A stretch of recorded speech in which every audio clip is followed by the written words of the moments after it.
What's going on, fellas? I'm halfway through my squat workout, so bear with me if there is no blood in my brain.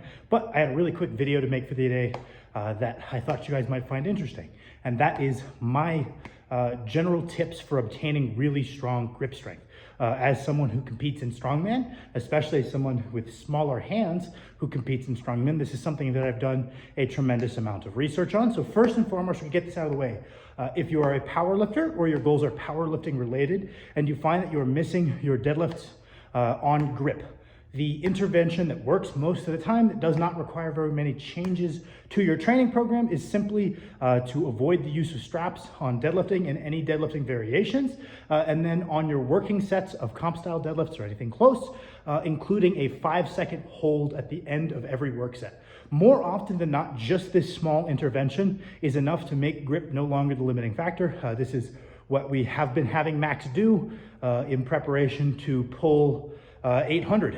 To be the youngest person to ever deadlift 804 in competition is our goal. And the only grip training we are doing is the inclusion of holds at the end of every working set, as historically that has always been plenty to get him ready. It's remedied many people's grip issues. That might be all you need. Now, if you are the rare case where this is not enough, or you are someone who has aspirations for grip strength that go past what you can deadlift, right? So you want grip strength even greater than what you can potentially pull with a mixed grip. The route to that is relatively simple. So Ode Haugen, a man who made it to World's Strongest Man in his 50s and was breaking grip strength records into his 60s and still is. Part of that, right, is maybe that the strength qualities of grip strength don't detrain till later in life. Part of that's he's got big hands, but part of that's because he knows what he's doing. His disciple, Martins Licis, former World's Strongest Man winner, has some of the most underrated grip strength I've ever seen with a 700-pound double overhand deadlift, which is exceedingly rare. There have probably been less than 10 people ever capable of that. And the way that Ode Haugen talks about developing grip, I find very interesting. It's nothing fancy, and for the most part, it's actually nothing that heavy. Usually it's making lighter things harder rather than trying to pick up heavy things with your grip, right? So this is going basically the core of my tips for you guys if you want really strong grip, because grip is something that isn't that physiologically taxing. It's an isometric contraction. We don't have as much muscular damage. It's something that can be trained on a daily basis, assuming the exercise selection is something that's not that globally taxing. So obviously we can't deadlift heavy every day and have that be our means of grip work, right?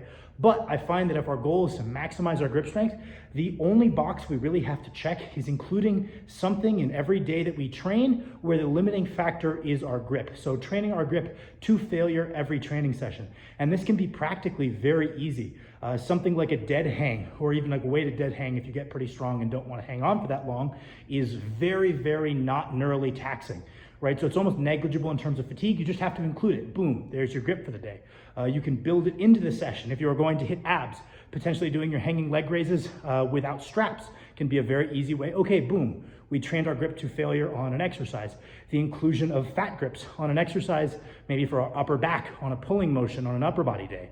Potentially, I'm trying to think if there's any other really easy ones to pick up. Potentially hitting one work set of RDLs or rows with no straps on and trying to progress that with time before you do your strapped sets is something that Martins Licis does often. So it's something you're already doing, and we're including a grip focused set. And then also the inclusion of dumbbell rows without straps, I'll have to shout out as very productive for the upper back, even with the limited load of your grip being the limiting factor, but still very, very productive.